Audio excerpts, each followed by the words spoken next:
রাত খুবই গভীর। রাস্তার মধ্যে একটি মাতাল হোঁচট খেয়ে পড়ে গেল। উঠে আবার টলতে টলতে হাঁটতে শুরু করলো।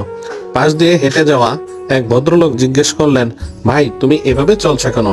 মাতাল তখন হাসতে হাসতে উত্তর দিল, রাস্তাটা তো এভাবেই এদিক সেদিক ডুলছে আর ঘুরছে, আমিও ঠিক রাস্তার সঙ্গে তাল মিলিয়ে চলছি। ভদ্রলোক তখন অবাক হয়ে বললেন, তাহলে তো তুমি রাস্তার সঙ্গে তাল মিলিয়ে চলছো।